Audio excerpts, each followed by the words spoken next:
Hello, everybody. Hope you're doing well. Had a good weekend. There's Quindy and Kuranico, Casmania. Let me know if there's any technical problems. I did, you won't be able to tell this part yet, but I experimented a little with how I had my camera set up for the mini cam.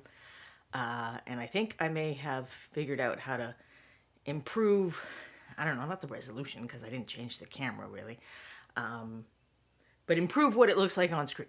So I'm going to switch over to that view in just a minute, and as the day goes on, let me know whether you feel like you can see things better or not. Now, the downside of that is it also means positioning changes to where I position everything, so I may not stay in the frame all the time. So I will be trying to check, but just, yell in the chat, which I will also try to check as time goes on, and I will attempt to correct myself. I took a couple videos, and in some of them I was fine and I stayed in frame, and others of them less so. So let's switch over to the other view and see what we can do. So here's a preview of what I'm going to paint today, which is Kobzar Soloveitko, the Nightingale Bard, although I heard people planning to paint him in a variety of ways. I bought several, so I still have one in the package. I think I bought 6 total. And then this is one I took out of the package to take a picture of, but let me zoom in just a little already. There, you can kind of see it there. So it looks like all of them have a little piece of flashing, if you can see it on the top of his head there in the blister pack. Every one of them, I had 6, and every one of mine has that. So I think it's just a feature of how they had to make the mold. But when I was trimming mine with my scalpel, I got a little overzealous and I took off some of the feathers. So I thought, since I was going to paint him for you guys, that I would go ahead and break out another one to prep up. So this is the one that I got the mold lines off of and prepared to paint. Is it focusing on him? There we go. So you can see all the cute details that Jason put in. Got the wings on the back. He doesn't have a tail, which is fine, but I may take some of my inspiration bird and include elements on the wings instead of the tail.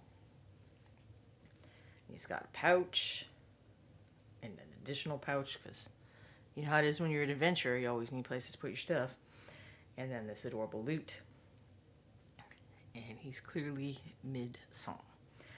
So I actually looked up Ukrainian nightingale, and it was a more colorful bird than I expected. So there was a lot of, natural grays and browns in the main parts of the plumage, but the neck was bright blue with some white stripes, and then underneath that, which would be underneath where his clothes are, was a rich orange stripe. So I figure I'll incorporate that somewhere, and then of course the flower is a sunflower, which is yellow. So I will, and the inside of the bird's mouth, I think one of the bird pictures I found, it did have its mouth open and the inside of its mouth was yellow, which is good because that's a color that draws a lot of attention, so having it up on the face will work well.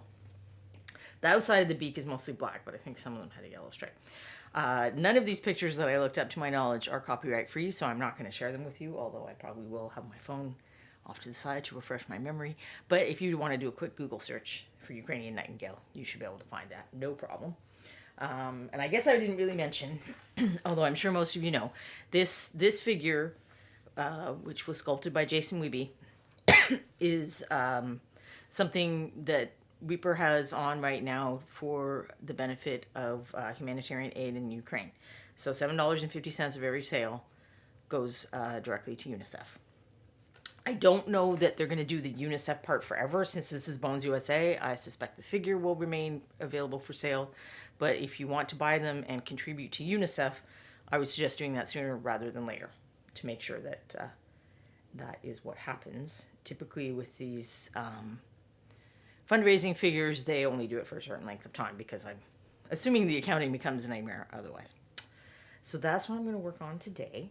So blue, orange, yellow, and then various browny natural shades of tan. And then at some point I will pause and show some of the other minis that I've been showing lately and see if you all can see them better now that I changed my camera. Because I don't know if you can tell anything yet from the, just looking at an unpainted figure. I actually felt when I was doing my tests, I did a painting test and then I had to prep this guy and something else. And I felt like the resolution was a lot better in the unpainted versions than the painted. I guess maybe adding the color adds a lot of information. Well, here, this is what I did last week.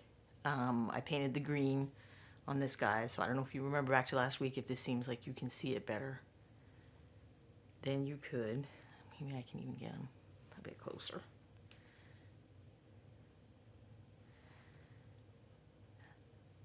Kuniko says, I didn't realize that a Ukrainian nightingale was so colorful. Ours is a drab little thing. I was expecting a drab little thing when I did the search, and then I was debating whether I would cheat and choose some less drab bird. So I was pleasantly surprised that he was less drab.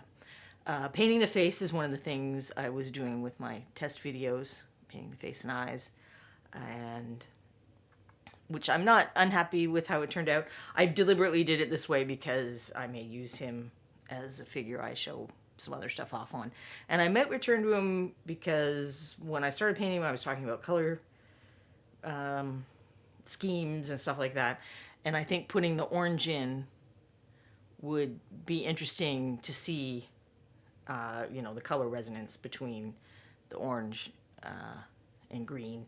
And then I have to put some purple in somewhere, but the purple is going to be more of a shade color or accent color or something like that. Or something I add to the shadows of the skin. So it's not going to be obvious purple, but that it's a triad, green, orange, purple. So that makes it an excellent color to use for shading and other functions. And I had this little mushroom too, which is similar. I was thinking of putting, using like a pale violet and then a pale green, one part for the stem and one part for the dots, the little circles that are on the mushroom cap, to again experiment with that triad and show you guys that. But that will be for another day. And I did paint his skin using, I think it was just the brown oxide. I used the brown oxide, a little bit of, I want to say clear blue, and then white, and I think blue liner for the shading more than black, to paint his skin. And it's not as, I want him to have a little pinker of a skin, like a red nose and stuff like that, but that is the kind of thing I would add later. So, and then along with this figure that was also painted with the oxide paints, and I think most of you in chat, at any rate, I don't know about our friendly neighborhood lurkers, we're here for when I demonstrated how you could use the oxide paints to mix various skin tones. So I've been practicing with that myself because I haven't really painted that way a lot myself, and I am liking it. You do kind of have to paint all at a go. I mean, if I did samples, I could probably recreate some of the colors, but barring that. So I've got a selection of browns or tans and grays, but all of the ones I chose are not straight neutral gray. So there's no rainy gray, cloudy gray, misty gray. Those are very neutral colors. They're not going to look as natural. So I'm going with colors like this. And I haven't 100% decided how I'm going to paint them yet. I'm checking to see if I did forget to get something. Can I fake it with what I have here at my desk? Because I was thinking to use some of those dry brush brushes.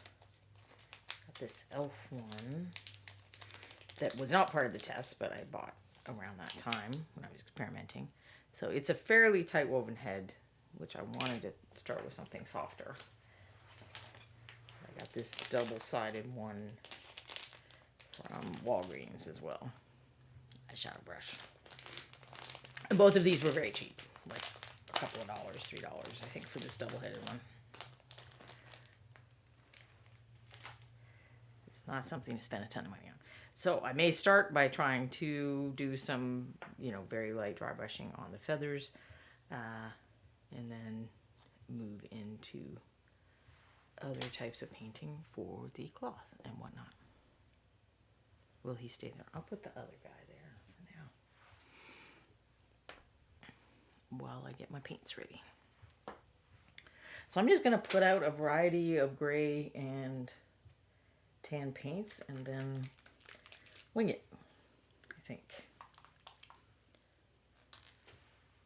Because I didn't really make like a lot of a plan. I started out trying to make a lot of a plan. I got the picture off the website.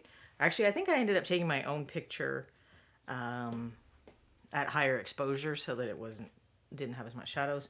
And I was trying to put it on my iPad and paint over it. That's something you can do to test color schemes. I have an article on my blog about that from painting my character in the Reaper Errant game. So I started working on that using the colors that I found on the bird plus the yellow. Since blue and yellow are kind of the Ukrainian national colors. But I guess I got distracted or something. I've been a little distracted the past few days. I shook these paints before the show, as usual, but I did not pokey tool them. So some of them are requiring a little extra attention.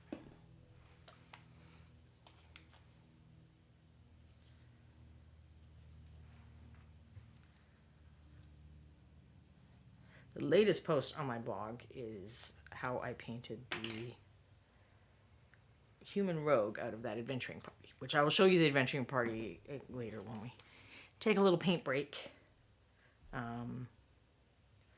Since that's one of the figures that I'm curious to see if you can see much of a difference in the quality when I show it under the camera.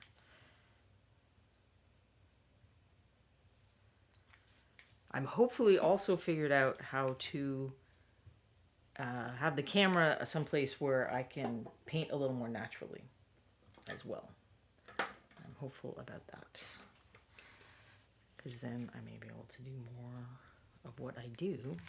Or at least not have figures that I go, what was that?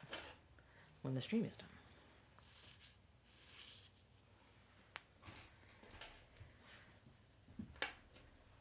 Take him out of frame for now and work on this guy. And I see now that the one thing I didn't do was bring my water over. I have it here. When I'm doing all the setup and stuff, I worry about the electronics. So I try to keep the water kind of away from the stuff. I have the laptop raised up now so that it risks that less. I'm just consulting my cheery little nightingale picture. So his belly's a lot lighter. His belly is kind of this color, desert sand. There's the swatch. But his belly, as a bard, is not showing. So I will not end up using a lot of that probably. He's even got little pants on. I don't know if you can tell from... Yeah, there you can see the little pants. Hey, Bob and Julie. How are you today? So it's going to be more with the grays and touches of brown.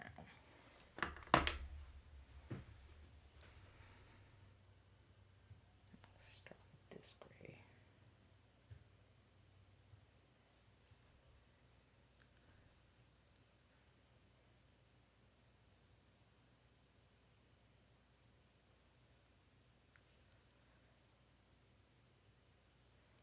One thing I have noticed about this new... Actually, why am I putting it on his throat? It doesn't need to be on his throat. It does make a big difference, but it doesn't need to be there. And I don't want to fill in the feather detail if I can help it.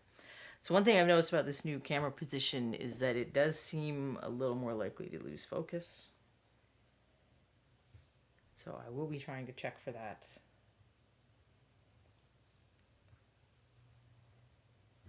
But it is hard to look at everything at the same time. At least for me. I know a lot of people stream effortlessly and very successfully. But I don't think I'm one of those people yet. Hey, Docket, Block of Flame.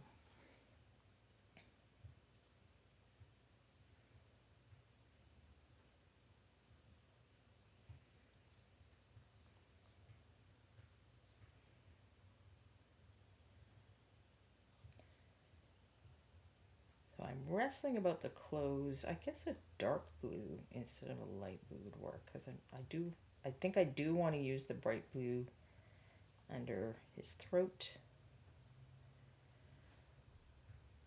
But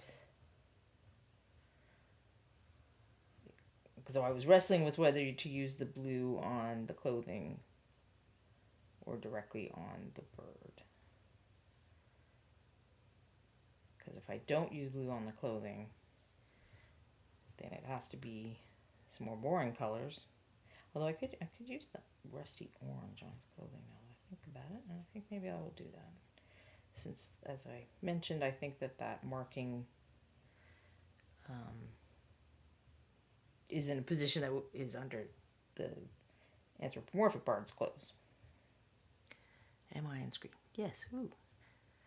Clavicus 81, Grey Mouser. Thank you, Grey Mouser.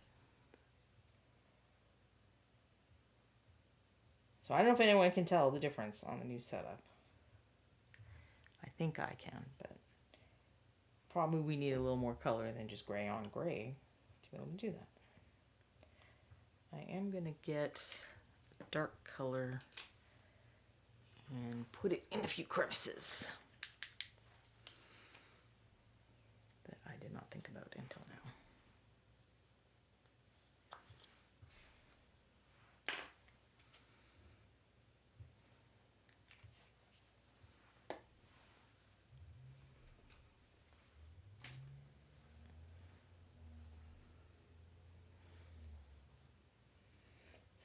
This is like a fill area. It wouldn't really exist on the figure, so something like blue liner, just straight up black in there is a good idea. I'm using blue liner because I think you all know how I love blue liner right now. And this is a shadow area that isn't a fill, but just to be sure that I can get in there, I'm going to do it before the skin. And the feathers, I should say. And I might just do the same right there. Well, and under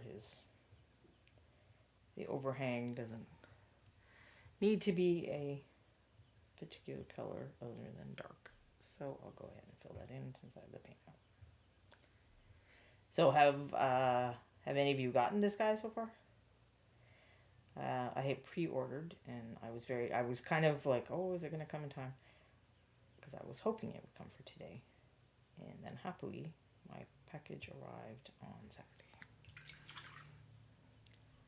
Grey Mouser is having fun following my instructions on the Goblins paint kit. They are so tiny.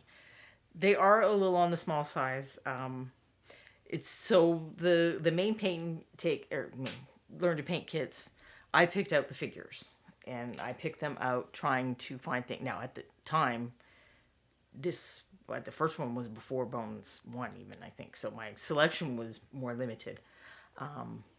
Maybe it was after Bones 1, I can't remember. But the selection was a lot more limited.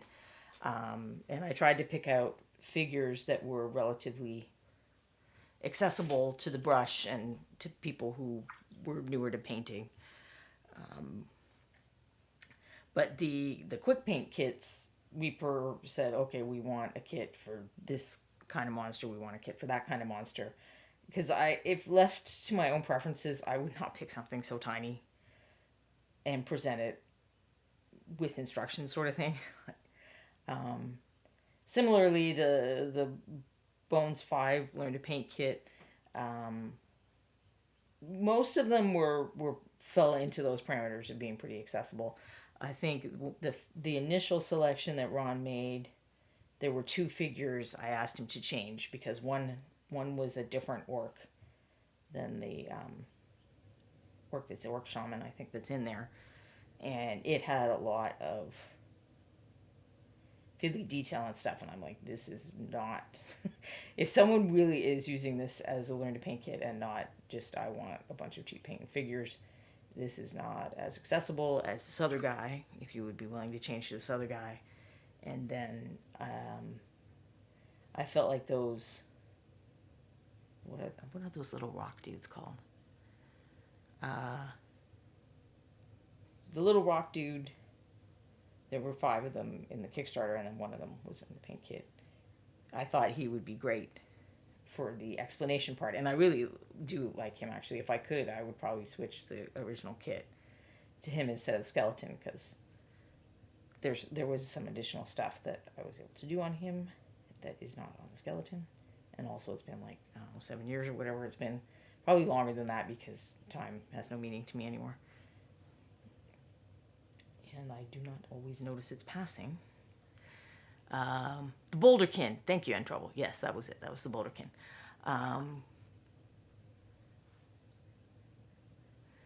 Gray Mouser tries to min-max orders to about $80, so hasn't ordered yet. The instructions were also bigger. Yes. There's size constraints for the packaging of the quick paint kit that help keep the price down. That impacted. Well, and they're trying to reach people who don't want as much detail as I would go into. Sometimes I think they're trying to reach people who just want to slap some paint on something and get it on the table, and I get that. So the quick paints are aimed at a slightly different market than the original Learn to Paint kits. All right, so I'll give that a minute to dry. Don't know. Yeah, I will put another coat under here. I think I see a spot that I missed. Let's put that on real quick. And then now there's a Cobalt kit, and those guys are even tinier. Oh, thank you, Valander. I appreciate that. That's 29 months. That's impressive. Grey Monster said I wasn't really doing it for the Learn to Paint kit, but following it anyway. Yeah, I figure a lot of people are just buying it for the stuff. So hopefully, I mean, I don't see it being the first thing that somebody buys. So hopefully nobody's too lost with the instructions. So while he dries, I will show the adventuring party again. And I guess let me know if you think it looks any better, like any clearer than it looked last week. The paint job hasn't changed, so it's not going to look better. But I'm hoping with the new setup that you might be able to see some of the detail, or some of the blends might not look quite as awful as they did in the old setup. So this is the wizard, who when I made my order for the bard, now where did my wizard go? I got another wizard, which is too bad I didn't get another goblin, because I'm going to have to crack my goblin open and paint him at some point for one, and then I won't have a goblin anymore.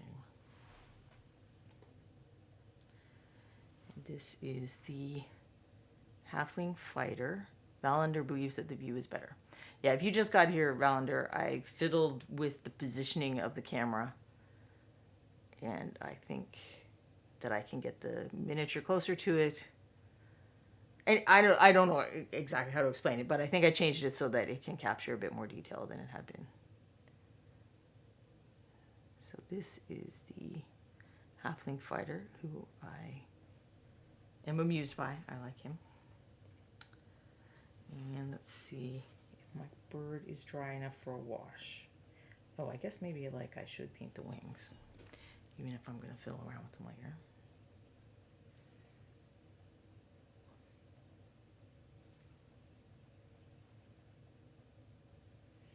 Am I going to do a wash now? I don't know if I'm going to wet blend.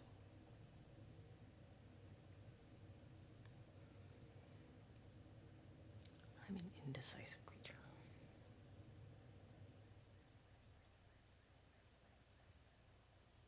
And I know that I'm doing the thing that I tell you guys not to do all the time, which is just totally wing your colors. If you're gonna spend any time in advance, more and more my experience is suggesting that spending the time on figuring out the colors a little is a very valuable effort to make. Valander says, I was at Mid-South Con this weekend. At least 5 people asked me for recommendations on learning to paint, pointed them all at the Learn to Paint kits, and 2 of them recognized your name when I mentioned you as the writer of the pamphlets. Wow. Okay. I'm very surprised. And Kuroniko also believes that things look better. So I am heartened by that. Get that a second more to dry and go back to my letting you guys see these figures in better, well, we're just going to call it resolution. And I think I just caught a mistake on this one. I don't know if you did. That I made, I mean, not in the figure.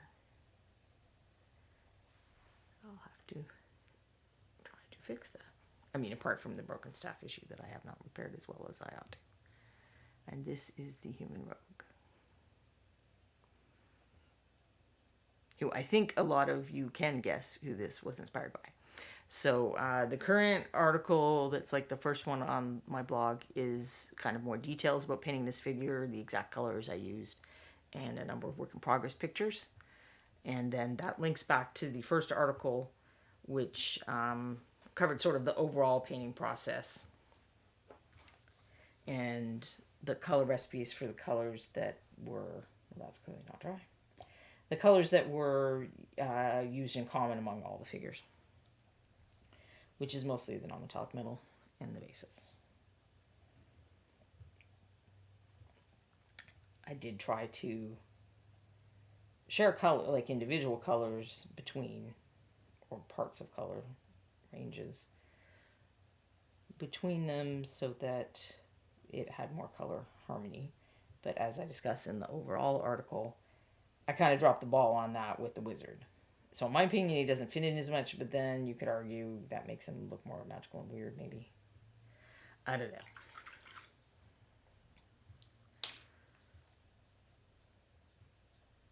So yeah, really wrestling a little with the wet blending versus the... I feel like wet blending won't bring out the textures as much, but I can do more with the patterning, so I don't know. Maybe I'll give it a shot. Mix a few more colors in.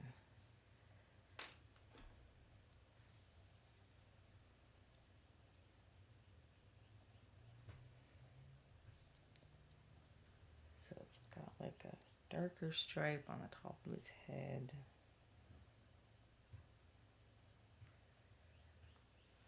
And a very light stripe over the eye. Which is nice because it will help draw attention there.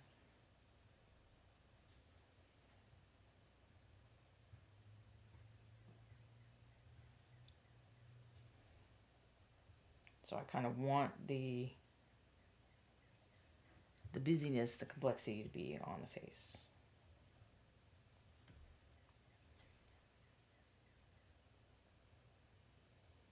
This is going to be perfect. But as we've discussed, I can fix some of that later.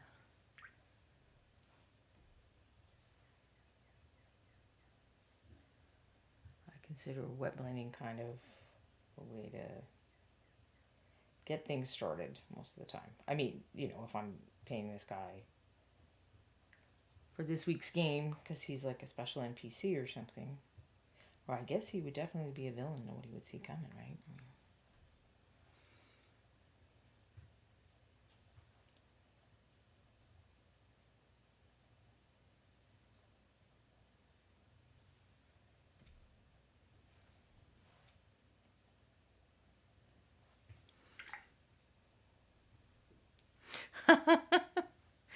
Greeniko likes the rogue's expression. She looks so done with this adventuring idiocy.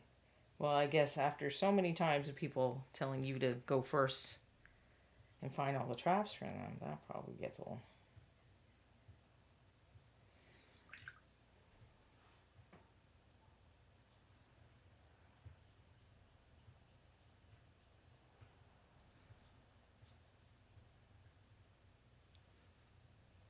I don't know if it's keeping focus or not.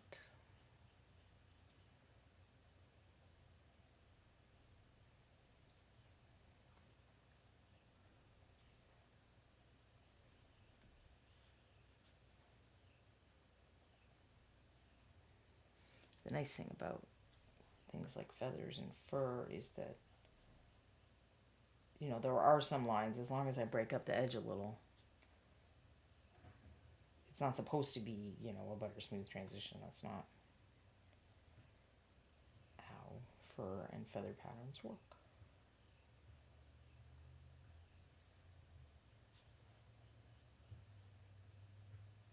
And that is definitely something that I've discussed on my blog. I think I have 2 articles about painting fur patterns, because I've painted a few anthropomorphic cats for Jim over at Dark Sword. He's done versions of all 3 of my cats, actually. So there's Ella. Ella's the kitty that you guys have seen, because she likes to come and get the snuggles during the show. So she was done as a thief. Well, when he originally asked me what classes would my pets be, this is when I had the first 2, I said, well, Ella would be a princess, which is like a variant class. It's in an old magazine, old dragon magazine. And Archer would be an evil overlord, which is likewise a variant class. And he was trying to keep them, I think, to more commonly found classes. So he switched it to being a little thief, and then Archer's like a warlock, necromancer type guy, which certainly, well, now he's a lich because he's no longer with us. Except he is with us. He's always with us in spirit because he's a lich. And then our youngest kitty, who's enormous, which is why you've never gotten to see him. He doesn't like being picked up either, but picking him up is also a do you really want to put your back out today moment. I probably really should get the brown for that. I've been using blue liner for that dark part, but I think walnut brown would be more appropriate for the dark parts on the feathers to keep with that natural look.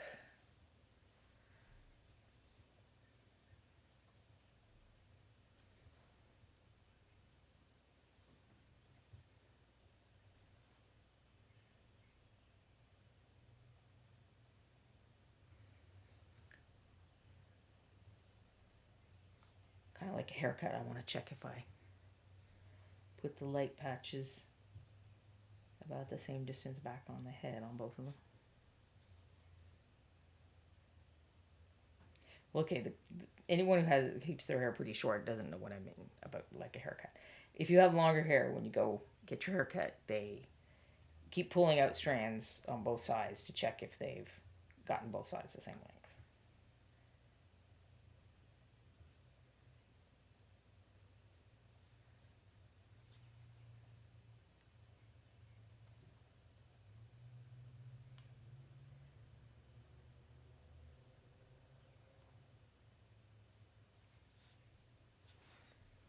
I think this color right now is Mountain Stone.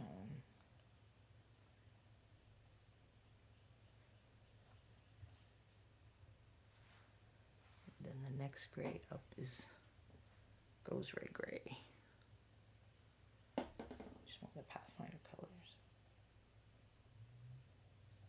Although certainly I could just have mixed my lighter gray with the Mountain Stone and gotten some pretty similar.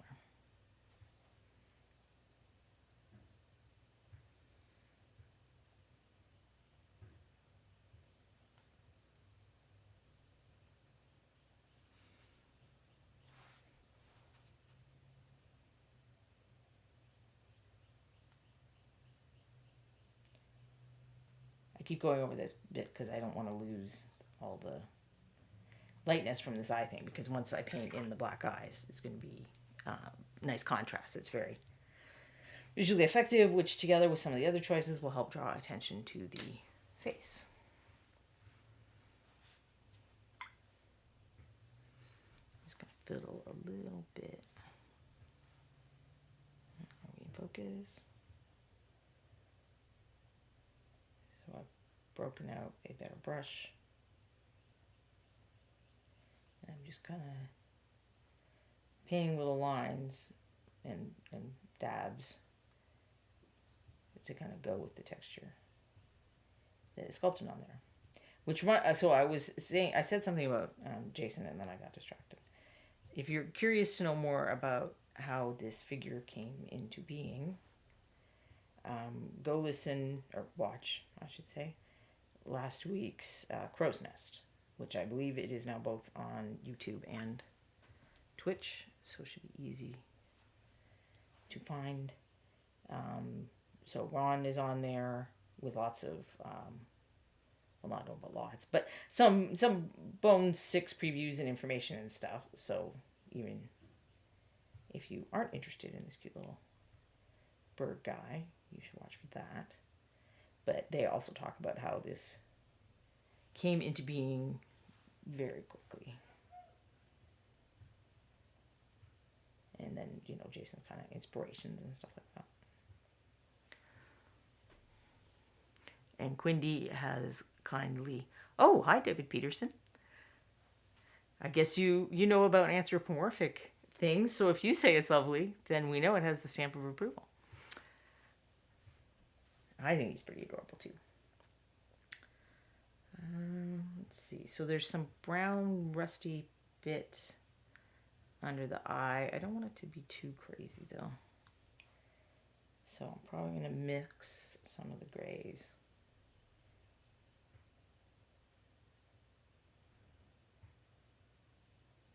In. I don't know if I love that color. Well, that is kind of the color it is.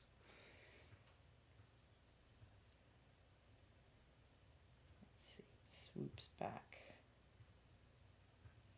For anyone who came a bit later, if you search Ukrainian nightingale, you will find this delightful little bird with a blue neck and some orange and brown bands in various places, and that is what I'm using as inspiration for the color scheme, since this is a nightingale figure that Reaper put out to benefit Ukrainian humanitarian aid.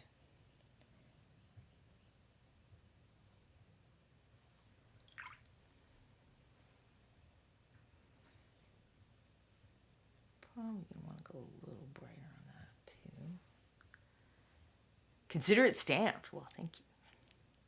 And this is sculpted by Jason Weeby. David Peterson says, bird characters with arms are more Larry McDougall's territory than mine. It's interesting how people specialize like that. But that is true. Your birds are generally looking pretty bird-like.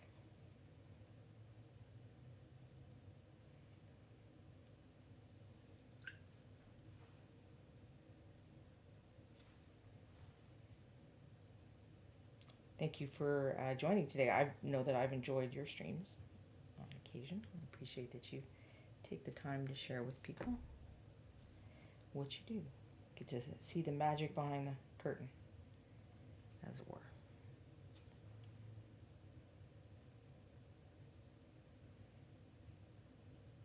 So I'm putting some attention into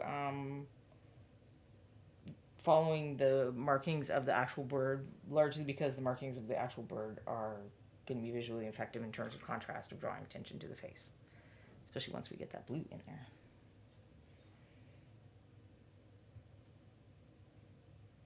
Well, and the yellow of the beak.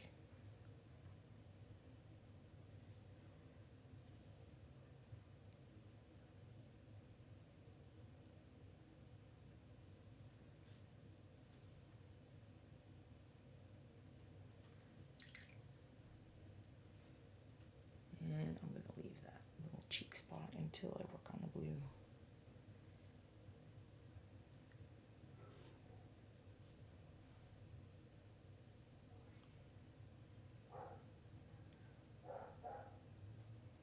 I feel like I should have taken my bird picture and flipped it, because now I'm having to translate in my head. I'm not very spatially adept.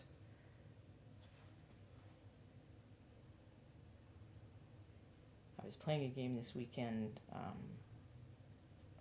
with kind of, what do they call those? Polyomino, like the stuff they have in Tetris. Polyomino tiles. But it was drawn right instead of rolling right. It was a version where the pictures were on cards, and then you would you had a piece of paper where you would write it down, but you could flip them if you wanted. So you could make them any orientation, and you could also flip them. And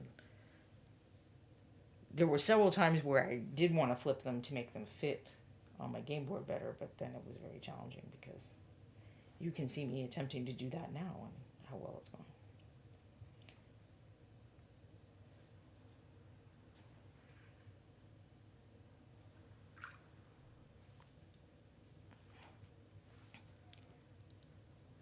David Peterson says, bravo on the Ukrainian connection. And yes, for anyone who came a little bit later, Reaper is selling these figures, and these Kobzar Soloveiko, which I'm sure I'm saying very poorly, $7.50 from the sale of every one of these for the next while. I do not know how long the next while is, but the next while goes to UNICEF for humanitarian aid to Ukraine. And I got 6 of them, so I thought I would paint one of them on stream today. Or as I put it, I got half a sunflower, because when I laid them out for a picture, I could make like half a semicircle. So someone else needs to get the other half of the sunflower.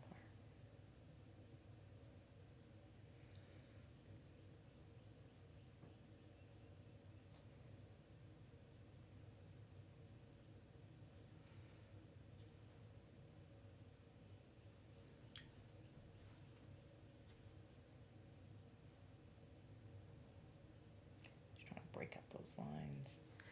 David Peterson also said there are so many decisions to make about designing animal characters that I suppose we do have specialties. And thank you for the kind words about his stream. Yes, if you haven't checked out David's stream, I advise that you do. And also if you haven't checked out his books, which Mouse Guard are, there's a number of the different Mouse Guard books now. And probably some additional ones as well. He has some sketchbooks and stuff that are very awesome. I do recommend checking out his work, particularly if you like anthropomorphic animals and animal adventures, as I do. And I will now tell David Peterson a funny story. So years ago, when your comics first came out, like serialized, not even as the hardcovers, my husband had gotten back into comics, and so I would take him to the comic book store periodically, and I saw those on the shelf, and I'm like, oh, you have to get these for me, because I'm not really a big comic person. And of all the things, that we bought in the past few years, you have to get me all of these ended up being the comic that appreciated the most in value than any of his did. And I've got the hardcover anthologies too now, so I like anthologies a lot, actually, because I'm a distracted person who will lose things or forget to buy things, and anthologies help solve that problem. So I'm going to put in some... There is texture here, and I was initially going to dry brush a little, but I'm just going to go ahead and do it more with brush flicking.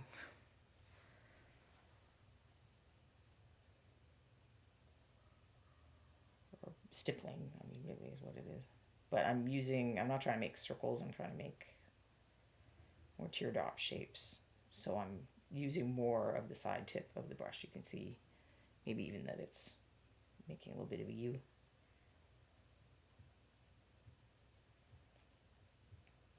So I'll probably not use the stipple brush from last week to paint these kind of feathers.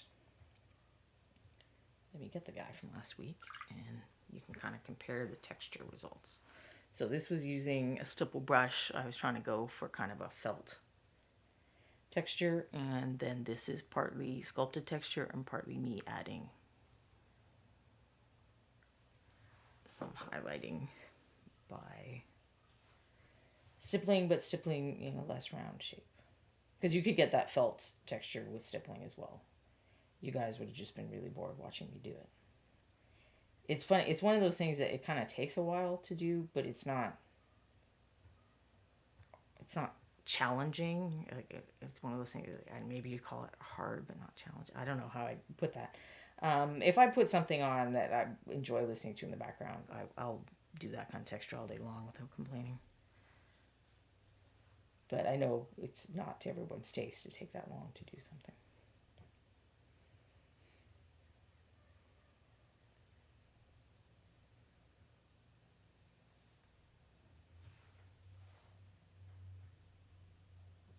I was talking about animal patterns. There is a line, but it's not like a really hard line. So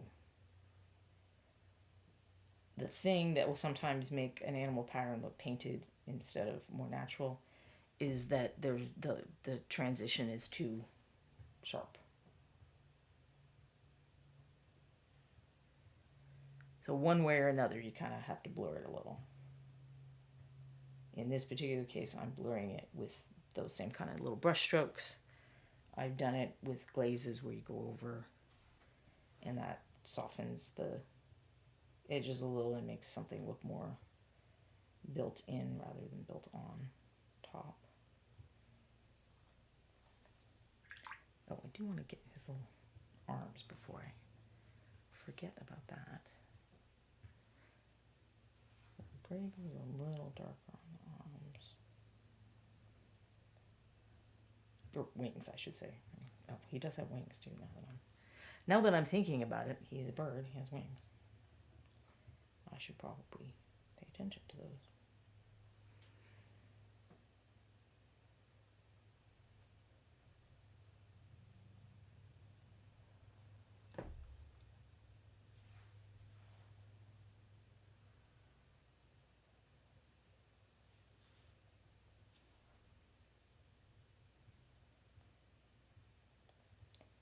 One of the tricky things with animal patterns is you still are trying to make the miniature look 3D and bring out the forms. So it's hard to balance the where is the animal lighter and darker, and then where should things look lighter and darker because of shadows, particularly since animals are often lighter on the underside, so they're kind of the opposite of the way we normally paint, where we're usually putting the darker parts in the depressions on the miniature. So it can take a little to wrap your head around, but you still have to think about it as, okay, so say this wolf or whatever has a white belly. You wouldn't really use your white paint because it's a white belly that's in shadow because it's the underside of the wolf. So you'd use darker colors. But then in contrast to the colors that you use on the back, they're lighter, so it will still convey the idea that it is lighter on the undersides of the creature. Nomad Zeke, forgot it was Monday and just remembered to check my show being on. It is. I almost forgot it was Monday. I had a weird weekend, so my timing was all confused. I wasn't sure what day it was. Not that this never happens to me, because it does.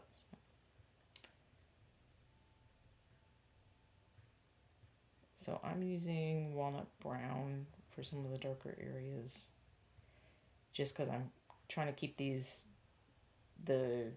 sort of the more neutral toned areas on it a mix of natural grays and natural browns.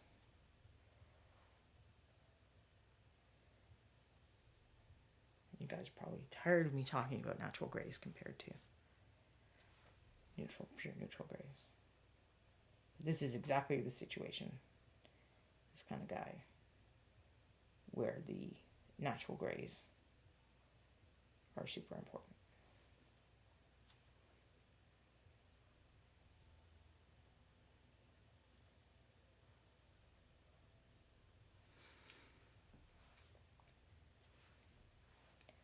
There's some feather texture on the arms, so I'm going to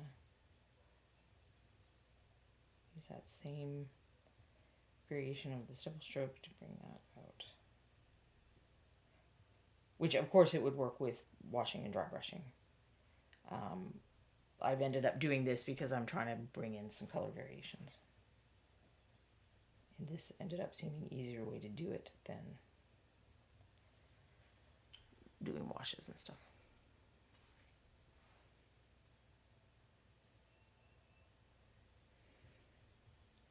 And I'm making the hands a little lighter than I would normally be inclined to do. When I'm painting skin, it's the same thing. I use lighter colors on the face than on the hands.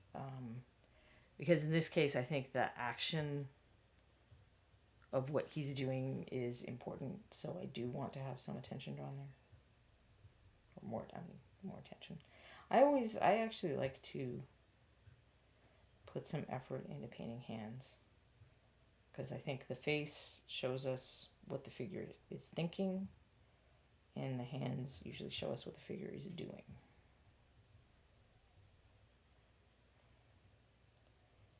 So they shouldn't necessarily be the main focus, depending on your scene. But I do think they need more attention than sometimes people give them.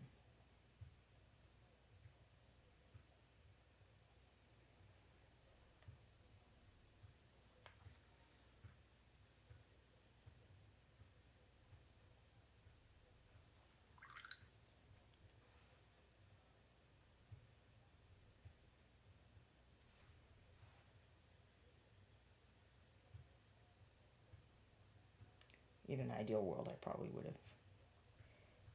painted. This is one of those things where, so I think I've mentioned before that one of the most common questions I get asked about painting is what order to do things in. So, and I know that's very frustrating for new painters sometimes to figure out, and it's usually, there are a lot of decisions like this. It's like, okay, well, I want to paint the head first because the clothes are on top of the body, and then I'm less likely to, get drops of paint where I don't want them if I do it in that order. But the hands are on top of the loot, so I want to paint the loot first. But the loot's on top of the clothes, so I don't want to paint the loot first. So I kind of have to decide, do I want to paint the hands when I have the paint colors out and deal with the fact that I'm going to have to paint around them to paint the loot? Or do I want to paint them in two separate instances and make it easier to paint?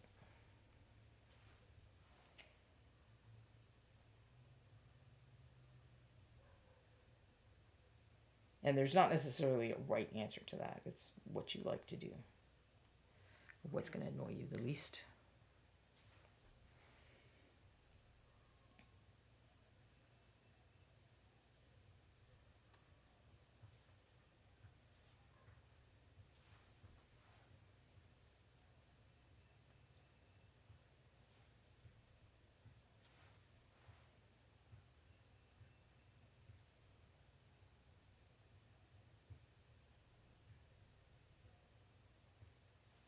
So I'm just sneaking a little bit of my brown color into the arms here and there.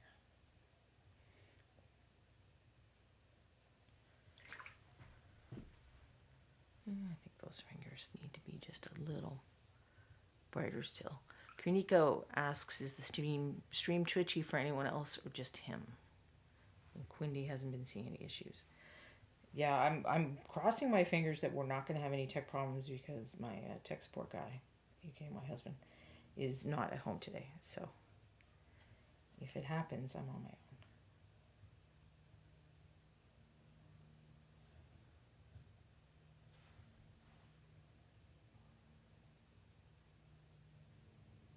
And I don't know if you all have seen me panic when tech goes wrong. Justin's seen it. He's probably listening and laughing somewhere.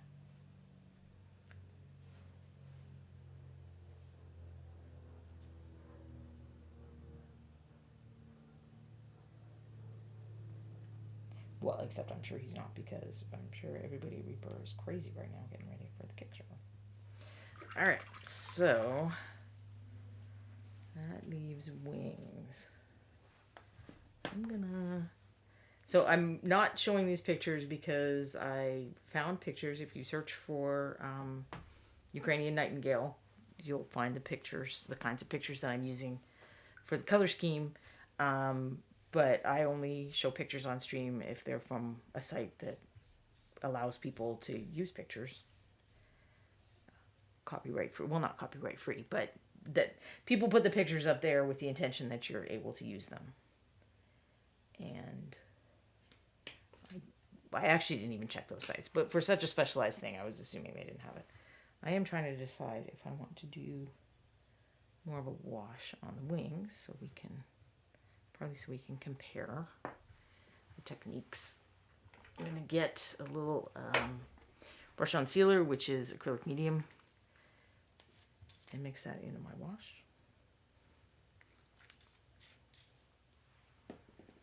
And then just mix the rest with water if I need to. You can use only water partly. This is just to keep my palette from getting real loose and messy. But I did find, so when I was painting these guys, I painted the light effect as if everything was white. So I just painted like where the light was falling more with lighter highlights. And then I came in at the end and put the reds and oranges in with glazes. So these were really thin down glazes. And Reaper paint thins down really well. It doesn't separate. But I ended up, I can't remember why, but I was trying to use my paint eraser deal to get something off. And then I started noticing that things were coming up really easily. So I had, and would say I'd lost the paint integrity, the paint film. So the paint, there wasn't enough of the acrylic binder in the paint for it to bind really well to the rest of the paint. Especially,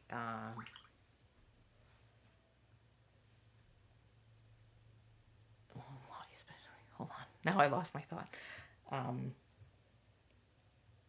Especially since I was working with paint, acrylic paint takes, because I yell at you guys about this all the time, acrylic paint takes at least 24 hours to cure completely. So I would be scrubbing off paint that had been on for like 5 minutes or 10 minutes at most. So that made it come off easier too. So it didn't hurt the underlying paint at all. It was really just that little red film that was coming off. So I ended up kind of using it to my advantage because I was painting at like 4 in the morning and really rushing for a deadline. But it's a good practice to use some of the brush on sealer or some other kind of medium when you want to mix paint super thin, because it keeps the paint integrity better.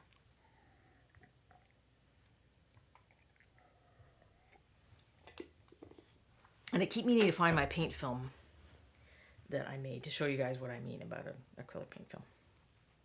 I clearly should have done this wash a bit earlier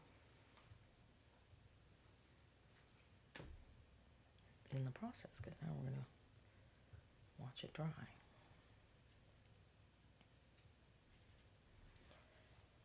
And I feel like, I don't know if it's because I had a little bit of blue in the shadows there, but the wash was just looking way warmer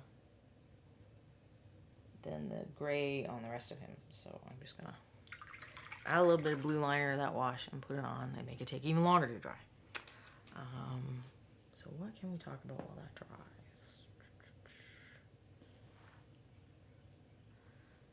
Did I show you all the things I had to show you? Well, I didn't show you the plastic versions of these guys in comparison to the painted versions. So the ones I painted were 3D prints because the Bones Black plastic ones weren't ready yet for me to paint. If I paint the goblin, that's going to be straight out of the package. You'll be able to compare that. But I think that the detail translated very well in the process. You can even see she's still got her little fed up with it face that someone was talking about earlier.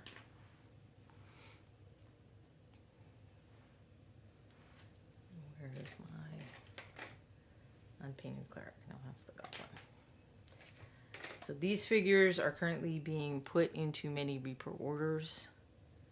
And they were, if you went to Adepticon this past weekend, they were in the swag bags, which I don't think you get automatically anymore. I think you have to sign up to get the swag bags, but then they're very swagalicious now. I've been going to Adepticon for several years prior to the whole COVID deal. So this is the first year that I've missed in a while. And I think they're trying to figure out some other giveaway methods as well. But I don't know what might be happening or not. And here's the halfling. You can see all those little buckles and the little details on his armor, the rivets and whatnot, all came out fine in the Bones Black. Which I think a number of the figures in the Kickstarter, which starts on March 31st. So these small figures, they don't make these small humanoid size figures in the original Bendy Bones anymore. So they don't make them out of the stuff that my original Sir Forscale with his bendy sword is made out of. You can see that the halfling sword does not do that. Now this does make it a little more brittle. So you have to take just a little, like you can't drive over a car. When these first came out, I went to a con and I would throw some on the ground and tell people to stomp them. And they all made it to the end of the show, other than I had like this tiny little kobold, I think one of his ankles broke. And one of the other ones had like friction burn. I don't know what some of these boots were made of. So I would not do that with Bones Black or Bones USA. But they are pretty sturdy. And if you paint something, I definitely wouldn't do that, regardless of what the material is made of. If you want to, at least, like, you don't have to pack bones the way I'm going to have to pack these 3D prints with extra tender loving care and packing foam and whatnot. But as long as you immobilize them so they're not rubbing together, that should preserve the paint pretty well. So there's the wizard. And those decorations, you can see it on the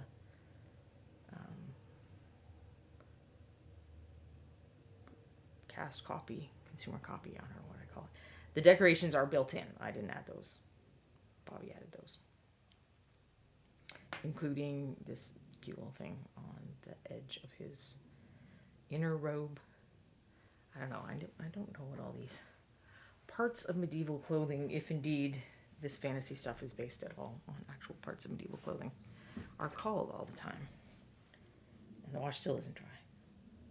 Dang it. All right, let me just fiddle around up here a little more then. Maybe he needs a bit more highlighting.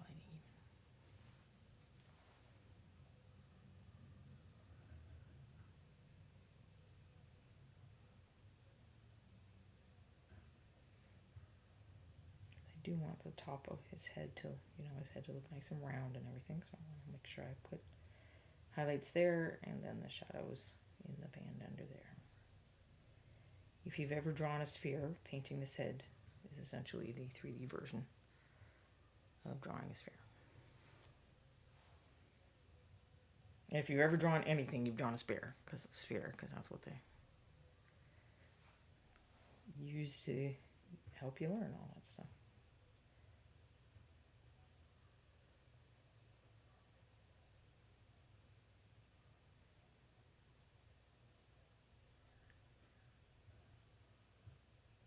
Drawing teachers are big on the spheres.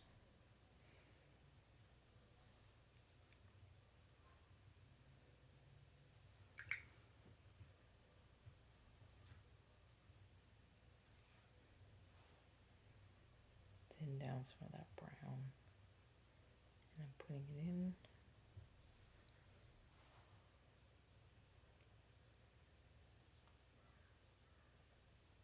And this is that kind of skin where I could scrub this off if I wanted, because there's that little pigment in it. Which is fine. I mean, you can kind of consider that a safety valve on doing glazes. Super Ego 1989 asks, what was the plastic that was shown off recently? That's similar to what Bones USA is. So yeah, Bones USA is this guy is made out of Bones USA. And that's a stiff plastic as well. And they do make that in the US. So it's a different plastic formula because they're using a completely different manufacturing process. It's very similar to how they used to make the metal miniatures, just slightly different material. So there's a soft mold that they put in a machine and they print, I don't know, like a certain number of them at the same time. Whereas the mass-produced miniatures from China, which this is one of the Bones Black guys as well. This is the goblin that I didn't paint because Ron thought he sent him to me, but he didn't. These are Bones Black.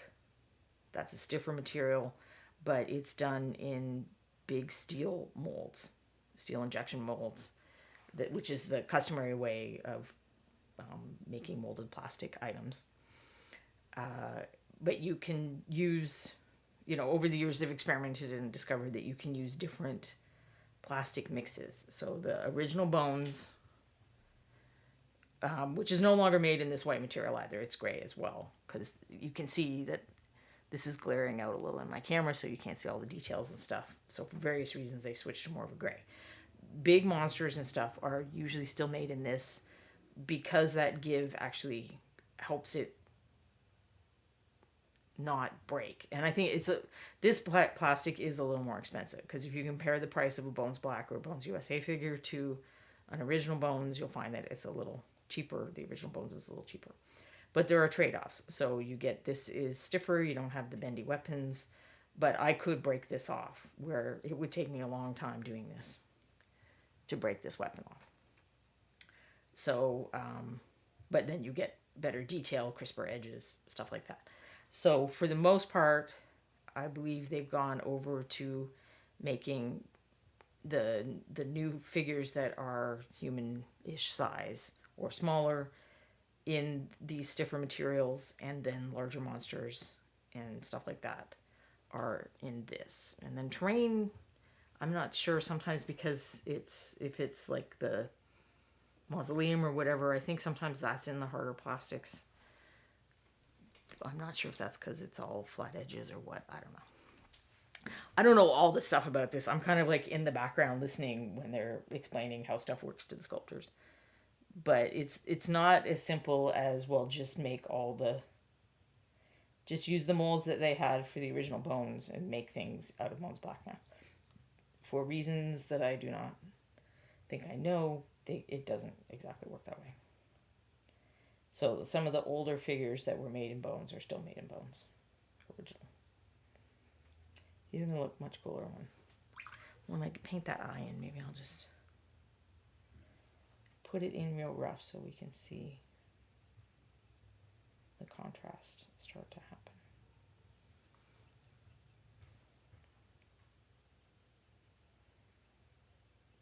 And there's going to be some different stuff around the eye probably, but this just gives us a little idea of how those light colors and the orange and stuff like that will hopefully help pop that out a little. Super Ego says, fascinating the amount of R&D that goes into something like this. Yeah, they've over the years they've tried different things and discovered different things, and it has been a whole process. And it seems like it should not be as complicated as it is, but it is. Kriniko, I love that mage. He's my favorite of the 5 minis, which pretty much guarantees that I'll never get him as my freebie mini. Well, I maybe I'll put mine aside for you, and if you come to ReaperCon, I'll give you my extra mage, since he will have served his purpose of sitting in the blister by then.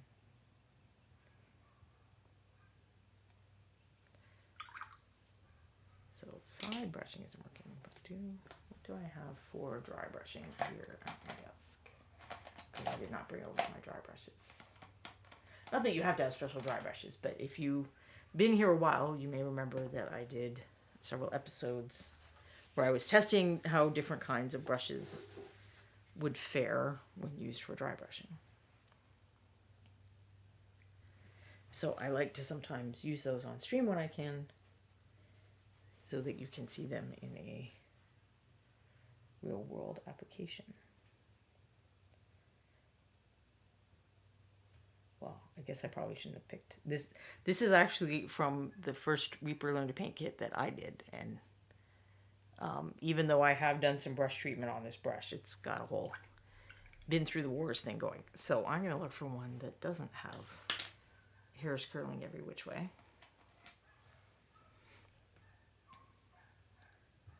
That one is probably only good for really rough terrain and stuff now. Because I think I did lose some of my definition of these feathers, which is fine. I'll bring it back a different way.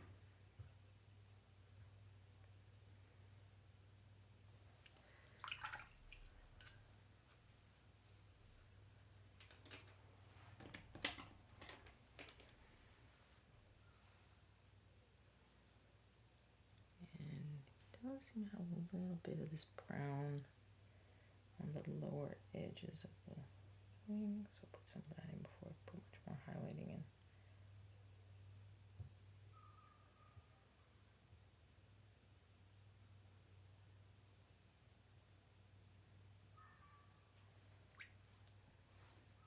Or shading, because in this case I'm actually going to do some more shading, I think, as well. We'll bring out some more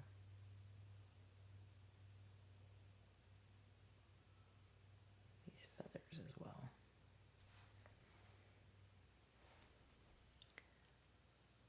Hopefully still staying in focus. For those who are a little later today but watch regularly, I'm trying a slightly different position for the camera and therefore myself that I think shows things in a bit better resolution or clarity, I guess, since I did not actually change settings on the camera. I just changed the positioning because I had already checked it. I've already verified that the camera's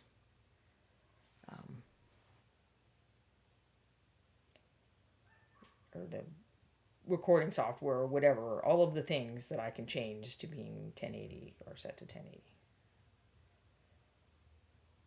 Which they were not my initial first few tries, because there was one thing was doing it but the other thing wasn't, so I kind of defaulted to the lowest setting, of course.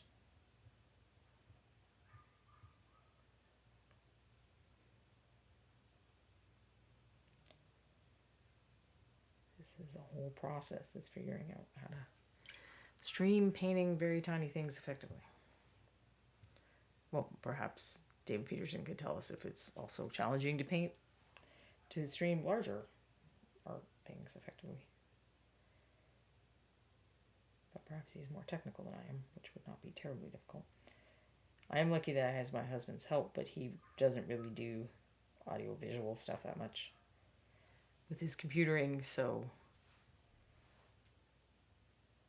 he has to look stuff up as much as I do for that kind of thing. Which I have discovered is the great secret of computer troubleshooting is Google, really. Even his coding, they have places where they look up how other people did the code of the kind of thing you want to do.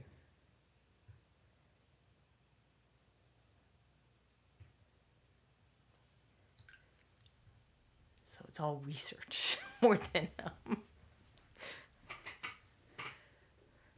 So you're able to see stuff pretty well, Kaz? I don't know about my brush control being that great. There are plenty of people who are better at brush control than I am, I think.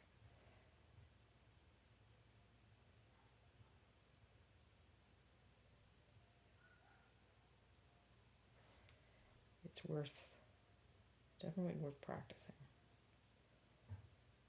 Because really it doesn't matter what you want to do, brush control is going to get you there quicker. Which is one reason alone to do lining, like I am doing now, because it helps train your brush control. But also for like the 14 other reasons that I lecture you guys about lining.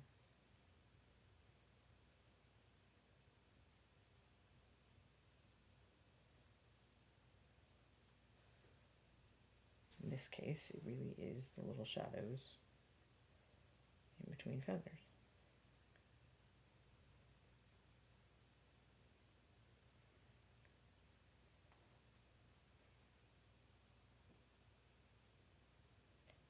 I'm using the time-honored finger eraser method a lot today.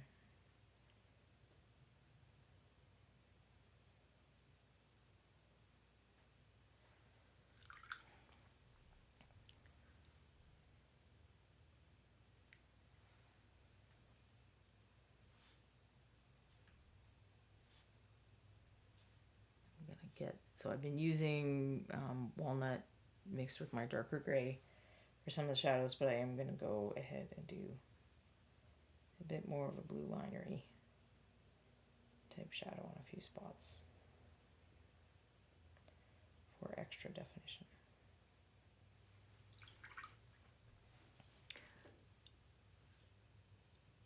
Alright, let's see.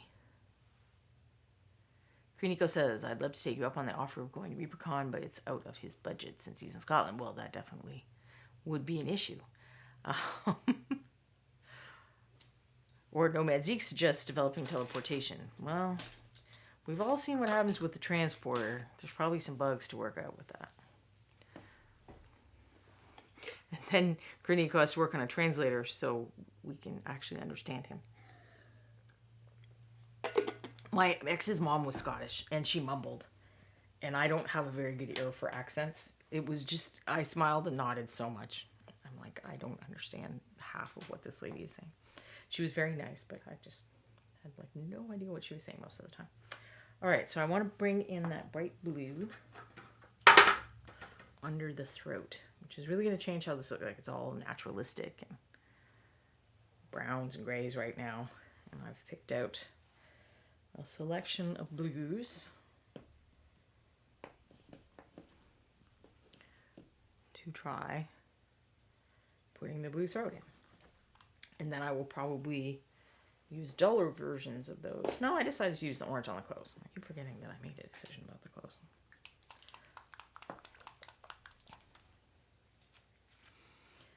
Because the orange that's in the throat markings of this bird, I can't paint it onto the feathers because he's wearing an outfit that would cover it up. So that gives us the clothes instead. Plus blue and orange are color complements. And that is a very effective contrast. So that will help draw even more attention to the blue on the throat and thus hopefully pull people's eyes. Oh, Gerniko's a girl. I don't know.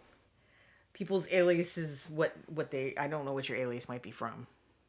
So, I apologize. I try to be generic, but I'm very old, so I occasionally mess up. Well, not generic, non-specific.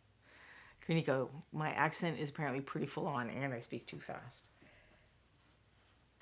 I understand that because I speak too fast as well. I'm not sure that I end up... so I like this tropical blue, but I sort of don't feel like it fits with the other blues. So I might remove that from consideration. Bam! Color.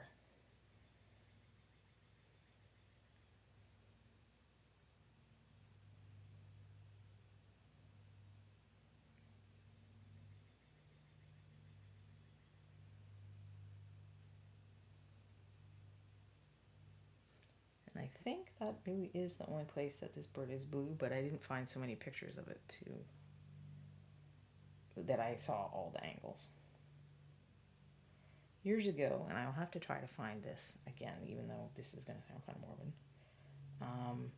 I found this site. It's a university. It wasn't like some totally creepy person that had a database of wing images where they had the back wing and the front side of the wing, or the top and the bottom of the wing, I guess would maybe be more an accurate way to put that.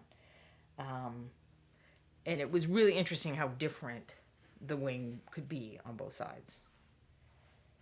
And I say it was creepy because the wing in this case was not attached to the bird at the time.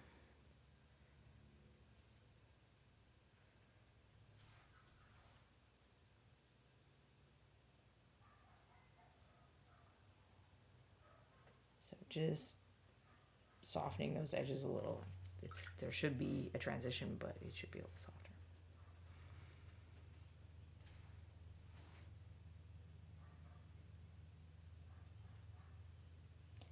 I have to let that dry a little more before picking out the feather texture, I think.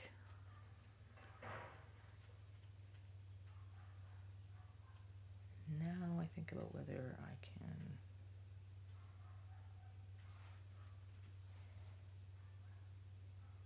mix the dull version or duller version of this blue.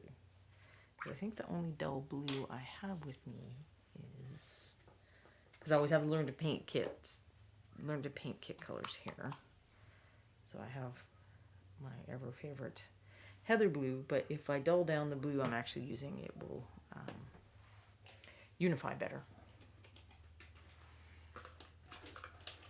Nomad Zeke. That reminds me, back in the earlier days of gaming, one of my guild's mates was a deep southern boy accent. I had to translate for him sometimes. I'm from the Midwest. The moments I took artistic liberty translating were not always appreciated. So you had some fun with that, huh? All right, hold on. I know I really should stop using round holders, but I like that they're round. It feels nicer in my hand. I was using something else the other day, and then I got all annoyed because it hurt my hand.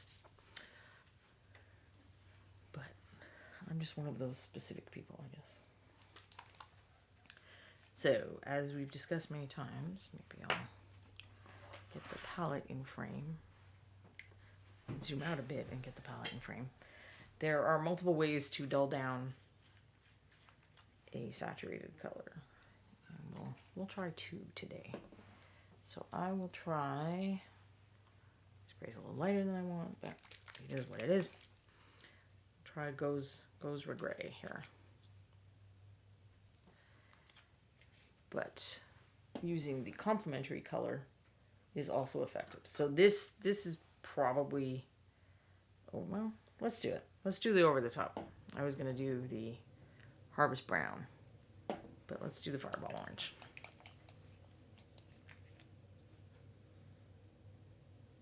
Although now I've forgotten again that I was making the clothes orange, but that's fine.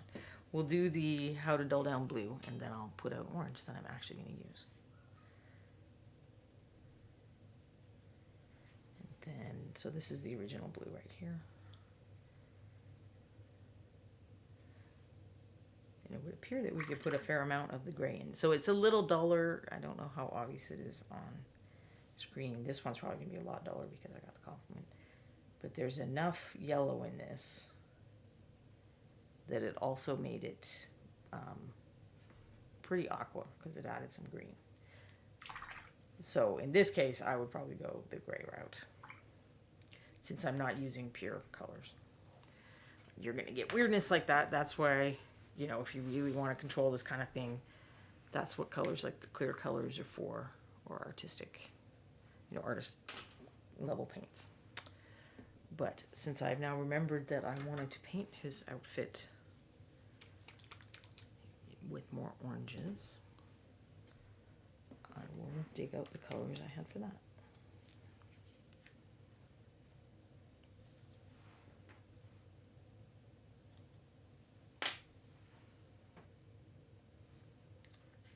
Well, I say he, maybe this bard is a girl as well. I mean, that's the nice thing about these anthropomorphic animals. You can make them whatever you want.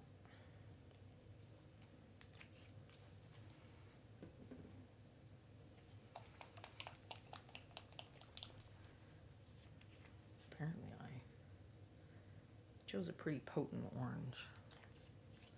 Now this isn't like the brightest orange. And this is one of those colors that I wrestled with when I was doing my paint reorganization of the, was this like a neutral enough orange that it was more of an orange brown and it should go in my browns section or should it go in the oranges section. So it started in the oranges section. It's currently in the brown section. I'm questioning whether it needs to go back to the oranges section. Because that is who I am. Right. So there's actually like, let's see if we can see it on camera. Maybe I'll get just a little bit of my wash and see if that helps. So around the edge of the top, Jason has sculpted like little mini sunflowers as a trim. And I think even though I move the camera and everything, I'm not sure that you can see that fine detail on screen. So that part probably wouldn't really be orange. It would be yellow. I'm just going to do some highlights on this row before I forget.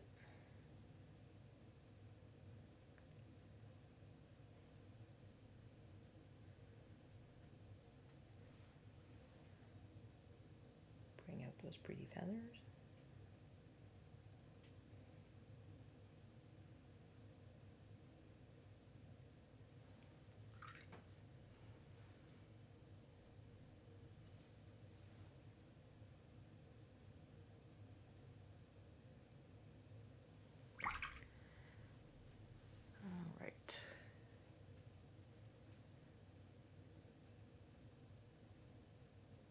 I'm going to go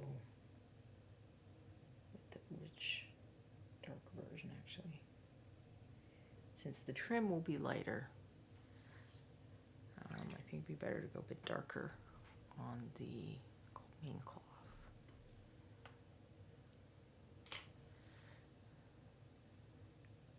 In trouble. I live in a very rural part of Tennessee. I've met quite a few people here who sounded like Boomhauer on King of the Hill. Yeah, I live in Tennessee too. I live in a city, not the rural area, but yeah, there's sometimes I don't always understand what people are saying. Hubby had a friend who would say something and then I'd look at hubby for a translation. Kruniko, I once had to travel from New Orleans to Orlando on a bus, and I got temporarily adopted by an old Southern couple who decided to look after the poor little German girl who didn't speak no English. Kruniko says the nightingale is definitely a boy because the girls don't have the blue throat patch. Of course, that makes sense because girl birds tend to hang out in stealth mode and not sport all the fancy colors or silly tails or the other demonstrations of male fitness and attractiveness in the bird world.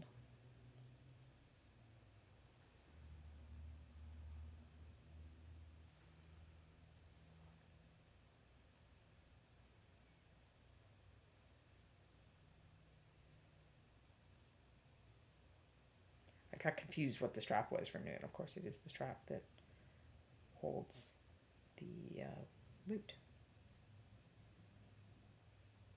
You don't have to hold up your lute all day long. Wished I'd had something when I had to do parades in school band, hauling a French horn around. It's loads of fun.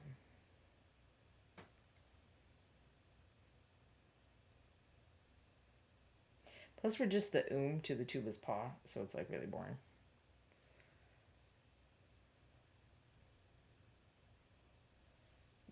Marching music. We had nice music for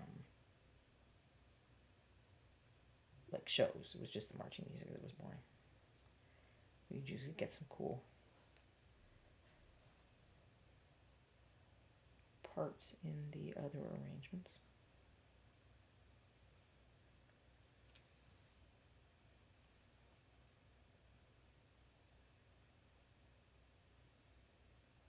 But yes, on marching days, I regretted that my first choice of the clarinet is not what I got when I was first selecting band instruments.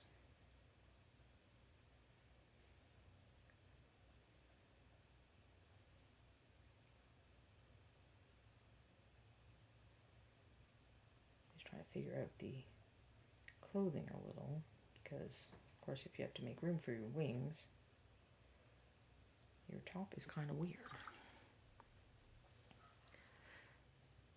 Nomad Zeke. Apparently everywhere but here seems to have some sort of regional accent. Only had one person ever guessed where I live down to the city on first guess. Because, oh yeah, I have a friend from there, you have the exact same non-existent accent. Americans have a very good ear for accents. It took me years of living here before I would call home and hear what you guys hear when I say about or out. Although you don't hear when Americans say the sound that we're making, I'm like, that is not the sound that we're making, because we say boot or something, and it's not the same as about. Or, one little diphthong.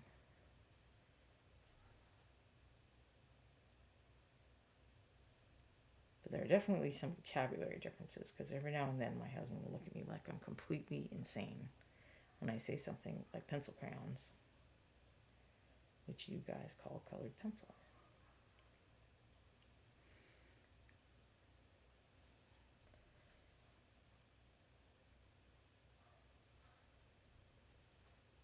I will still have to figure out what color to paint all these satchels and whatnot. That should be fun.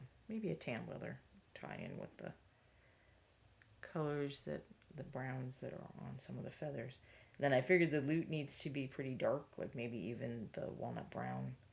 I don't know if they ever stained real wood instruments that dark, but it would make the sunflower stand out a lot more if it's very dark. I figure they have to. I meant to look up some wood instruments and see if some were done with dark stains. But just like I kept forgetting that I decided to paint this orange, I forgot to look that up.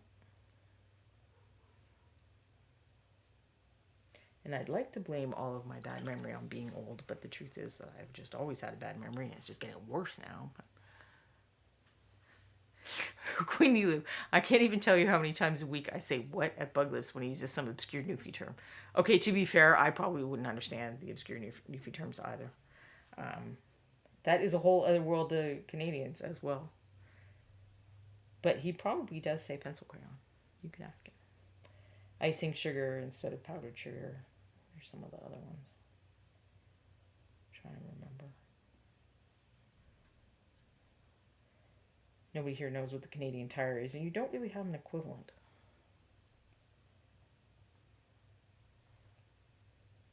Which seems weird, because there's plenty of shopping here.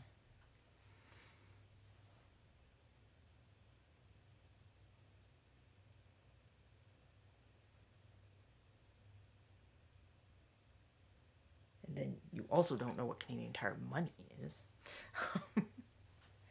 Which is like, instead of coupons or whatever, Canadian Tire, when like say you bought $60 worth of stuff, you'd get like $6 worth of Canadian Tire money. And it was all paper, but it might be like 5 cents or 25 cents in paper. And then you just, like everyone has a junk drawer, right?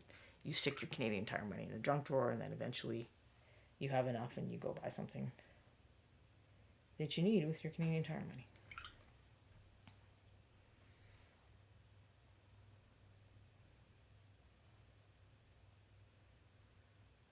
Although it's been a minute since I left, so for all I know, there's now Canadian Tire debit cards that they stick it on or something. I don't know. Nico, but it is called icing sugar. I know it is called icing sugar, but they don't know what you're talking about here if you say that. Nomad Zeke, I'm somewhat curious what some of those terms are. Chesterfield, which, I mean, a lot of Canadians say couch, but the word Chesterfield is synonymous. Serviette for napkin. A lot of these are because of the French. It's unconfirmed on the pencil crayon. I always thought it was because it says both pencil and crayon, which is the French word for crayon, on the package. But if you go back, there's actually an old American colored pencil company, and they called them crayons when they first put them out. This was like one of the first people that released colored pencils. And they called them crayons for years on their packages. So I can't confirm that one is because of the French. There's a snack. So we don't have like Little Debbie's. We have Vachon and Hostess snack cakes. And one of them we call Loon Moon. Loon is the French word for moon. So it's really half moon. So there's like the numbers 1/half. And then next to that it says both loon and moon. So kids just call them Loon Moons instead of half moons because it's like a semicircle shaped pastry. I know there are others. It's like one of those things where you don't necessarily realize it's a difference until you say something and people look at you like you're crazy. But there's some, you can find a list online if you look for like unique Canadianisms or Canadian vocabulary terms or something. They're not all, like icing sugar is one that we share in common with the UK, but a lot of them are not. It's not like we say boot for trunk and lift for elevator and stuff, flat for apartment. Queenie Lou, I've heard so many stories about Vachon. Their flakies are one of the best. Like, honestly, Little Debbie should just hang her head in shame. It doesn't hold a candle.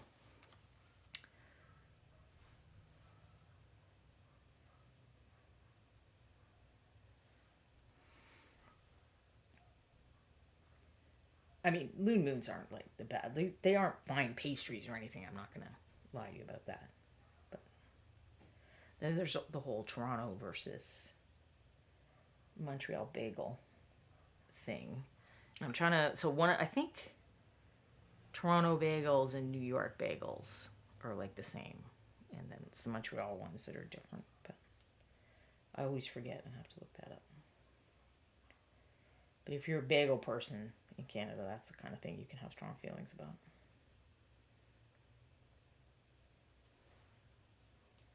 I'm not a huge bagel person, so I don't really care that much. It is, I mean, I'm sure people in New York don't do it, but what people in like the middle of America will call deli is not what I think of as deli. I mean, deli is a proper Jewish deli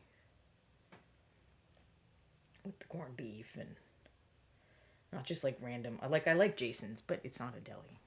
It's got a lot of rando sandwiches and stuff.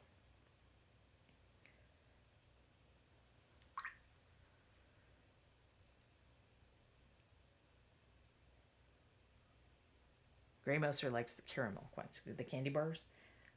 Yeah, we have different candy bars too. Now, some of those we share in common with the UK. Like, so I can go to World Market and get like an Arrow bar, a Coffee Crisp,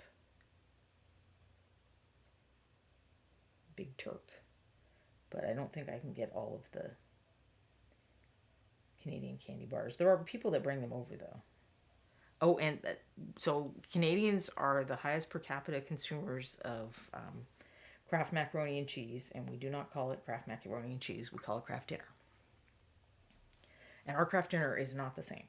So one time my mom came to visit, and I had her bring a package of ours, and then I did a blind taste test where I made a pot of the American one, and I made a pot of the Canadian one. I think we had 7 adults and a child. And everybody liked the Canadian one better, except this one guy. He knew what the difference was. He just said the American one tasted like the chemicals it was used, so he liked it better.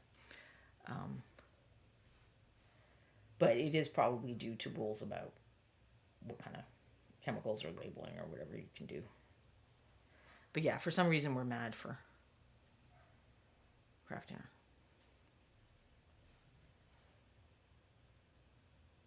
Which is why there's that Bare Naked Lady song that includes lines about Kraft dinner.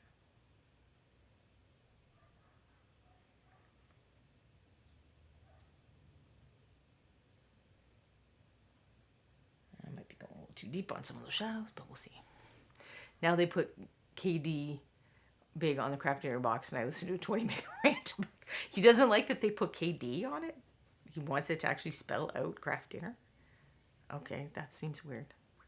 Caramel Vachon cakes. What? Okay, this must be new since I left. Grey Mouser, the one that messes me up is American hot dogs.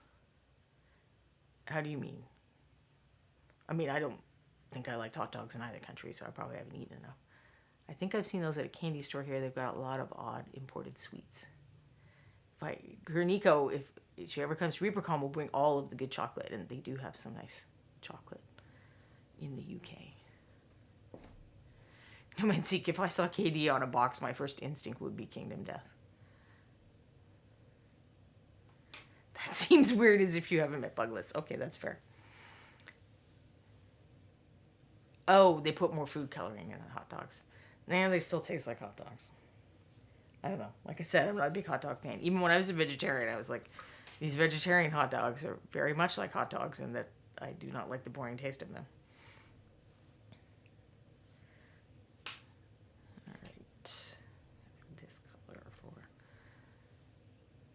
Here they are more like bologna in a different shape. Yeah, that's probably true. I don't like bologna either. Especially when they put like the little pasta in. What's up with that? That's weird. Even as a child, I thought that was super weird.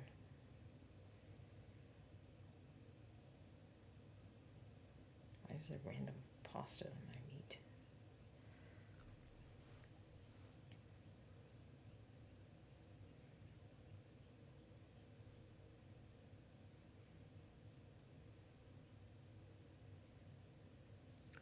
Oh, is he staying in focus? He's staying in focus. Hey, Sentimental Minis and Raiders. Thank you for joining us today. I'm painting this Nightingale Bard that Jason Weeby sculpted for Reaper, and that they're selling right now in $7.50 of each purchase goes to, oops, that's not the button I meant to press, goes to UNICEF for humanitarian aid to Ukraine. I swear I had fixed the exposure or whatever that is.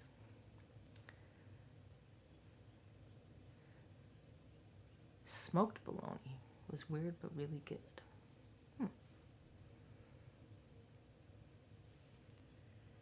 Bologna is different on the East Coast. It's waxed skin, often called Newfie steak. Most of the words in that sentence seem terrifying to me. Waxed skin. I don't think I'd feel real good about whatever that is. Maybe stuff like that is why I became a vegetarian. Which I have since undone. I was a vegetarian for many, many years. And occasionally think I should go back to being a vegetarian. Then I went the complete opposite way and tried to be, not full on keto, but low carb.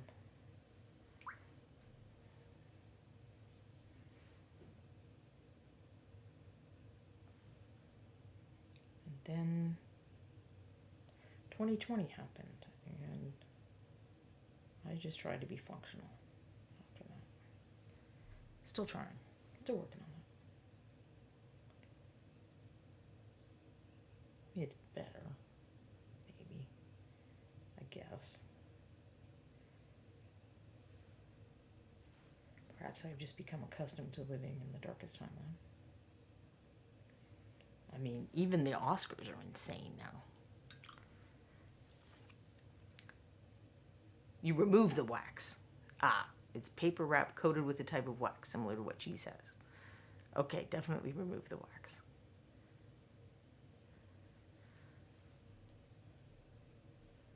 Although I wouldn't be surprised if there was someone out there who had forgotten. My husband has very poor eyesight, and he made a frozen pizza one time, and I wasn't paying enough attention. I should have been checking, I guess, but we were making two different kinds. So I made mine in the toaster oven, and then he made his in the regular oven, and I'm like, how is your pizza not done yet? Like, it's been in there forever. We kept checking it, and it just wasn't, crisping up or anything. And then we realized that he had left the cardboard on the bottom because it was like the same color as the crust, and when it's frozen, you can't really tell. And it acted as like an insulator or something. So it never really cooked that much until we hacked it off and tried again. I tell you guys my embarrassing stories. I probably shouldn't tell you his embarrassing stories. That's not very nice to me. Especially when he's not here to run in and defend himself. He is a very wonderful man who is competent at a great many things. Just cooking is not one of them. He's gotten a lot better, though. because we started doing one of those meal things where you like pick out the meals and they send you the ingredients and the recipe card and you cook it. And we started doing that a year or two into the 2020 of it all.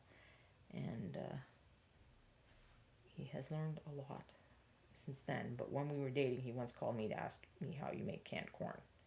I'm like, seriously? Seriously? You make it warm. Dealer's choice.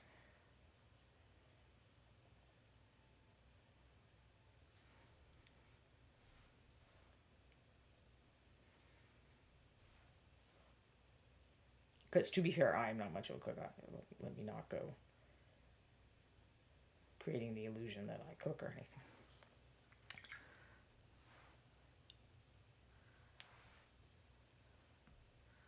Nico stayed up to watch the Oscars, and boy, was it wild. Yeah, I didn't actually watch it, but some friend of mine was watching it, and he said, so now, Will Smith and Chris Rock are in a fist fight or something. Actually, he wasn't even watching it. I think he was like reporting on somebody live tweeting it or something, and I'm like, what?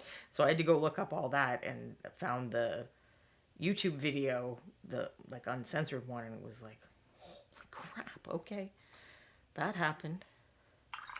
It's so shocking to see in a way because you're living, you make a living by putting on a persona, and surely you're putting on a persona at the awards show as much as acting in any movie. So just to see somebody go that real was very weird. Grey Mouser, traditional poutine is much different. Much different than like what they sell commercially for poutine. I remember I went to Quebec the summer between high school and college for this like immersion thing, and we were in this very small town. Like it had 3 bars, small. There was the biker bar, the nudie bar, and then the bar that we went to. But the bar that we went to had like a little cafe or something attached to it, and they had like 32 different kinds of poutine.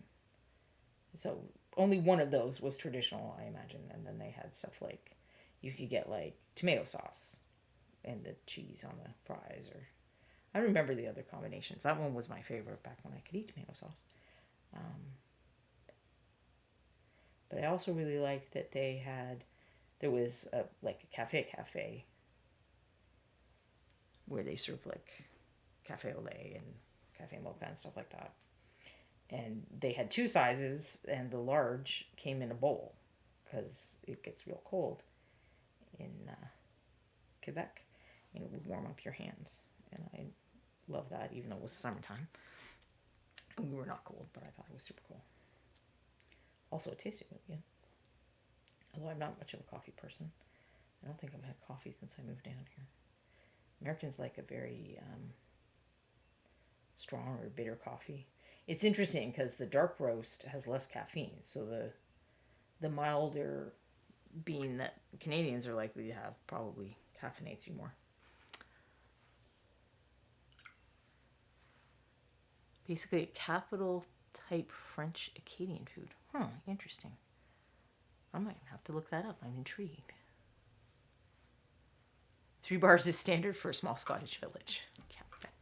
It's probably pretty standard for a small Quebecois village, or indeed other parts of Canada. I mean, my mother's not from a small town, but she's from a smaller place, and drinking certainly seemed to be one of the major hobbies in that area. When we would go back and visit relations that lived there.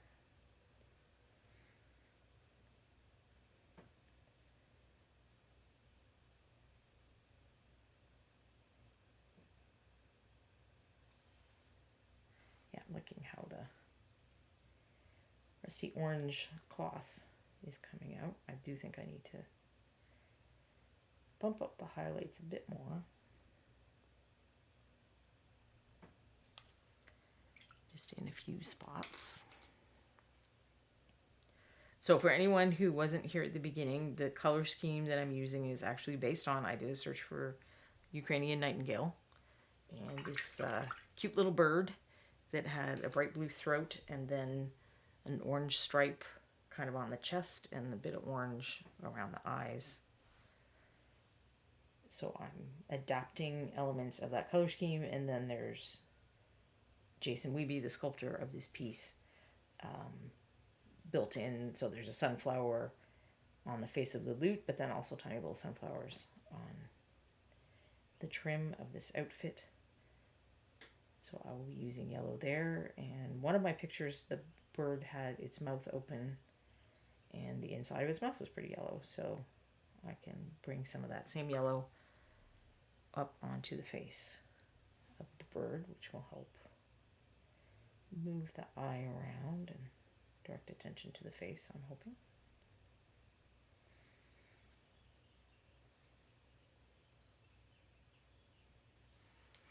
And I don't think any of the pictures I found are ones that I'm allowed to share publicly. But if you do a Google search, I bet you will find very similar, if not the exact same pictures as I am referencing. I just picked the bird that had the picture. I mean, it may just be that the pictures were kind of dull. The other ones I found, this one had sort of the brightest colors. And I liked the really bright blue that it had, so I went with that one for choosing my colors. Yeah, I'm going to bump that a little more even. There's a lot of Scottish blood in Canada. Either that or Nova Scotia is just a coincidence. Yes, there is. Some of it was even in my grandfather. Chicken and peas and carrots with mashed potatoes and gravy and cheese on top. Well, that almost sort of makes more sense, mashed potatoes, because mashed potatoes and gravy is pretty standard.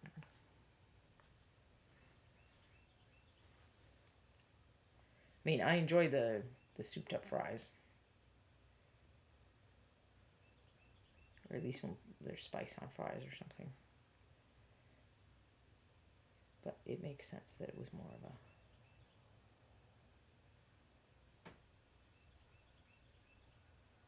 casserole. Mashed potatoes. Don't think I ever got to try that anywhere when I was in Quebec. We did do a cabana sucre, which is basically sugar cabin. And they'd get the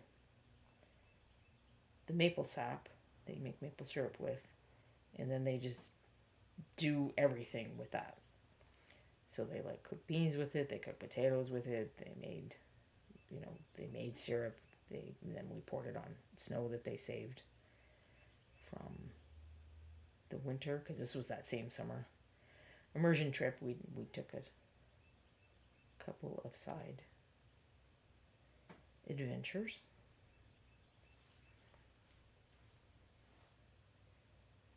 We went to like a national park. We took a little hike or something, and we had like the guidebook. I'm like, okay, is my French pad here, or is this the French for poison ivy that I shouldn't go anywhere near? And it was indeed the French for poison ivy that I shouldn't go anywhere near, because you can even catch it from the air. I'm like, why are you putting this on the side of the trail? I mean, how is this like a feature? Make the trail around the poison ivy, maybe?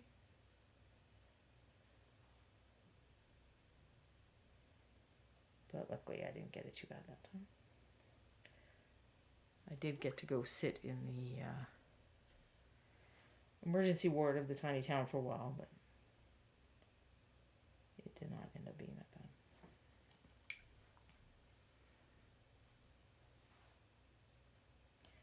Alright, I think I'm about done with the jacket. I mean, the main part, I haven't done the trim. It's probably like 6 o'clock or something. No, it's not. It's right at 5. So I probably should call it quits for today. I got through a bit. I mean, I know I'm slow, but I didn't do too bad. Have to work out how to paint the trim. Like maybe it would work better to do a light color and then the wash instead of trying to dry brush or probably side brush the tiny flowers. I suspect I can side brush the tiny flowers. That might be what I do there. Oh, well, I still have to paint his little pants, but I'll put some of the same color on there. So I will paint his pants to match, since the trim separates the pants and the coat. I think that'll work fine. Or coat or shirt or whatever. Jerkin, I don't know, whatever his outfit would be called. Greek Nikos. Poison ivy and oak sumac is funny for me. I'm allergic to pretty much everything outside of now, but not that family. Like, no reactions at all. That's interesting. Because I wasn't, when I first encountered poison ivy, I wasn't allergic to most things. I have a lot more allergies now than I used to. But that one, it was bad. I had to wear sandals to school because the blisters were so big. Or actually, I think I had to wear slippers. I had to wear my house slippers around because I couldn't fit shoes over the giant gross blisters.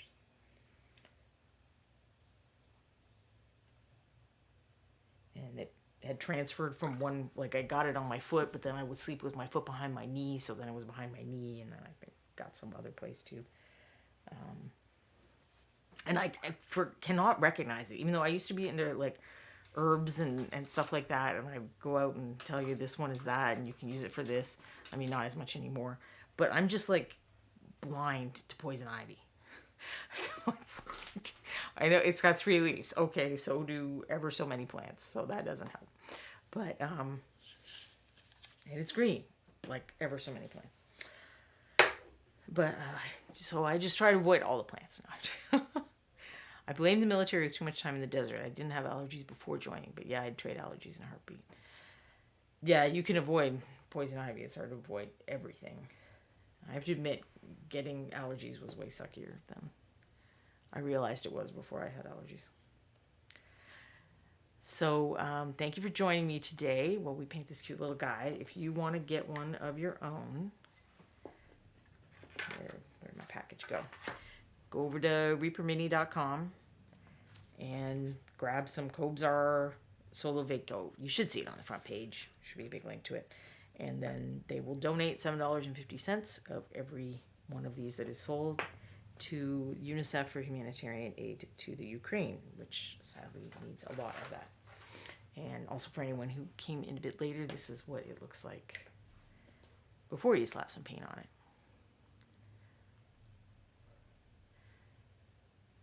And I know some people I've heard are going to be painting theirs as bluebirds to work with the Ukrainian colors, and that would look pretty cool too, I think.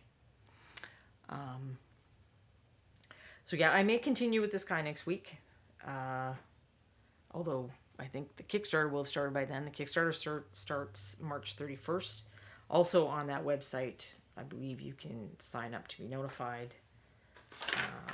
If you place an order, there's the, yeah, there. If you go there, you can sign up to be notified the minute the Kickstarter starts if you want. I mean, it's going to go for like 30 days, so I don't think you have to do that even if you want in.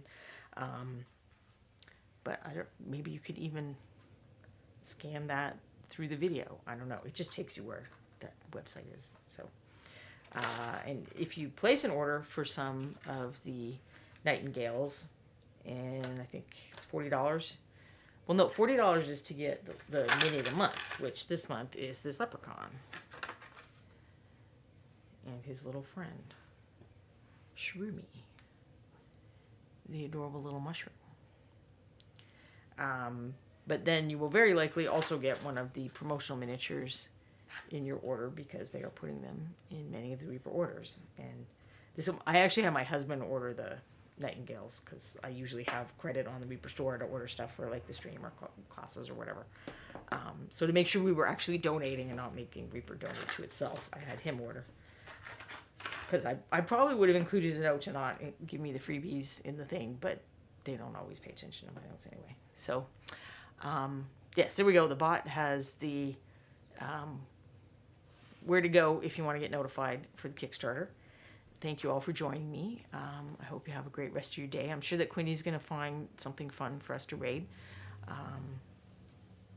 You could check and see if David Peterson's raiding, and we could raid him back, so that'd be fun. So it seems the consensus seems to be that I have improved the video quality, so that's good. I will attempt to continue the improved video quality. thank you all for coming. Oh, I don't think we have a rage yet, so I won't flip off. There we go. We're rating David Peterson. Yay, say hi to him for me. Thank him for coming to our show. And thank you for coming to mine.